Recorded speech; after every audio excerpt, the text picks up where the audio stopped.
கர்த்தருடைய பரிசுத்த நாமத்துக்கு மகிமை உண்டாவதாக. தேவ சித்தத்தின்படி நாம் அழைக்கப்பட்டிருக்கிறோம், அபிஷேகம் பண்ணப்பட்டிருக்கிறோம், பிரித்தெடுக்கப்பட்டிருக்கிறோம், ஞானஸ்நானம் பெற்றிருக்கிறோம், சபையோடு ஐக்கியத்தில் இருக்கிறோம், கர்த்தருடைய வருகை எதிர்பார்த்து கொண்டிருக்கிறோம். குடும்ப உறவுகளோடு சேர்ந்து நல்லொழுக்கமாய் வாழ்வதற்கு சபைக்குள்ளே போயிருக்கிறோம். சபை நமக்கு கற்றுத்தர வேண்டிய காரியங்கள் நிறைய இருக்குதுங்க. சபை நம்மை தேவனை அறிகிற அறிவுக்கு நேரே கொண்டு போகணும், சத்தியத்தை அறிகிற அறிவுக்கு நேரே கொண்டு போகணும், தேவ சித்தத்தை அறிகிற அறிவுக்கு நேரே கொண்டு போக வேண்டும். சபை நமக்கு கற்றுத்தர வேண்டும். அப்ப சபையில் முதன்மையாக இருக்கக்கூடிய ஊழியக்காரன், பரிசுத்தவான், ஆசாரியன் கர்த்தரை தான் அறிந்து மற்றவர்களுக்கு அதை அறிவிக்க வேண்டும் இல்லையா? ஆனால் இங்கே வேதம் சொல்லுது பாருங்க, 1 சாமுவேல் புஸ்தகம் 2ஆம் அதிகாரம் 12ஆம் வசனத்தை வாசிக்கிறேன். ஏலியின் குமாரர்கள் பேலியாளின் மக்களாய் இருந்தார்கள், அவர்கள் கர்த்தரை அறியவில்லை. அறியாமல் கர்த்தருக்கு ஆராதனை செய்கிறார்கள். யார் அறியாம?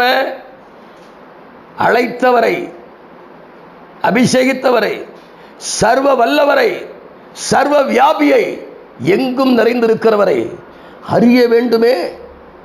அறிந்து அனுபவித்து அறிவிக்க வேண்டும். நல்ல கவனிங்க, முதல்ல ஒரு அழைக்கப்பட்ட தேவனுடைய மனுஷன் கர்த்தரை அறியணும். இரண்டாவது, அறிந்தவரை அனுபவிக்கணும். அவர் எவ்வளவு நல்லவர் என்பதை, அவர் எவ்வளவு பரிசுத்தமானவர் என்பதை, அவர் நமக்கு நன்மை எப்படி செய்திருக்கிறார் என்பதை, நம்மளை எப்படி ஆசீர்வதிக்கிறார் என்பதை நாம் அறிந்து அனுபவித்து, நல்ல கவனி, அறியணும், அனுபவிக்கணும், அதை அறிவிக்கணும். ஆனால் இந்த ஏலின் பிள்ளைகள் ஒப்பனி பினகாஸ் கர்த்தரை அறியலை, கர்த்தரை அனுபவிக்கலை, கர்த்தரையும் சரியான செய்யலை, அறிவிக்கலை. அறிந்தால்தானே அறிவிக்க முடியும், அறியலையே. இன்னைக்கு ஊழியம் எப்படி போயிட்டு தெரியுமா? ஒரு பேப்பரில், ஒரு டைரியில் பிரசங்கத்தை எழுதி வச்சுக்கிட்டு அதை பார்த்து சொல்லி கர்த்தர் இந்த நாளில் நடத்துவார். அப்படி இல்லைங்க, தேவ சமூகத்தில் அமரணும். ஆனால் ஏலியின் பிள்ளைகள் அப்படி அல்ல, அந்த ஊழியக்காரர் அப்படி அல்ல, தேவ சமூகத்தில் அமரலை. அறிந்தால் தானே அமர முடியும், அமரவே இல்லையே, பிறகு எப்படி அறிய முடியும்?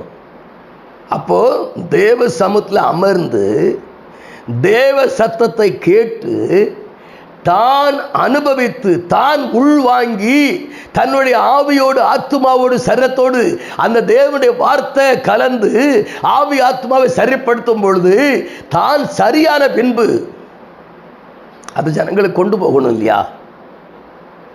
இன்னைக்கு எல்லாரும் பிரசங்கம் பண்றாங்க, அது வேற விஷயம். அந்த செய்திக்கும் அவருக்கும் தொடர்பு இருக்குதா? கர்த்தர் கொடுத்த வார்த்தைக்கும் அவருக்கும் தொடர்பு இருக்குதா அப்படின்னா நிறைய இடங்கள்ல இல்லை, ஒரு சில இடங்கள்ல இருக்கு. நான் எல்லாரையும் குறை சொல்லலை, குறை சொல்றது எனக்கு பழக்கம் கிடையாது. பொதுவாக தேவனுடைய வார்த்தையை பேசி கொண்டு போறதா என்னுடைய வழக்கம். யாரையும் குறை சொல்றது, குற்றப்படுத்துறது இல்லை. ஆனவர்களே, இவர்கள் கர்த்தரை அறியவில்லை. பவுல் சொல்றான், கர்த்தராகிய இயேசு கிறிஸ்துவை அறிகிற அறிவின் மேன்மைக்காக எல்லாவற்றையும் நஷ்டமும் குப்பையுமாய் எண்ணுகிறேன். ஆனால் இவர்களுக்கு வெளி காரியங்களை விட்டுவிட மனமில்லை. அதனால தான் கர்த்தரை அறிய முடியலைங்க. வெளி காரியத்தை விட்டுவிட முடியலை, அதனால கர்த்தரை அறியலை.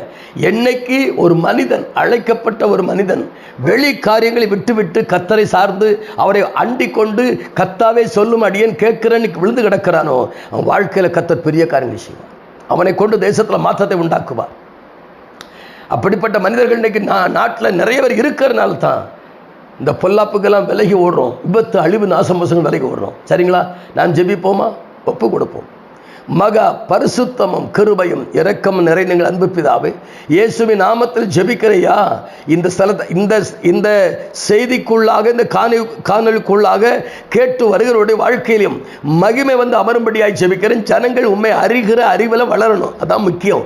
உண்மை கர்த்தராகிய இயேசு கிறிஸ்துவை அறிகிற அறிவின் மேன்மையை நம்முடைய பிள்ளைகள் அனுபவித்து வாழ உதவி செய்யுங்க. ஆட்கொள் நடத்துங்க, பொறுப்படுங்க, பெரிய காரியம் செய்யுங்க. நன்மையும் கிருபையும் தொடரட்டும். இயேசுவின் நாமத்தில் ஜெபிக்க நல்ல பிதாவே, ஆமேன், ஆமேன். God bless you.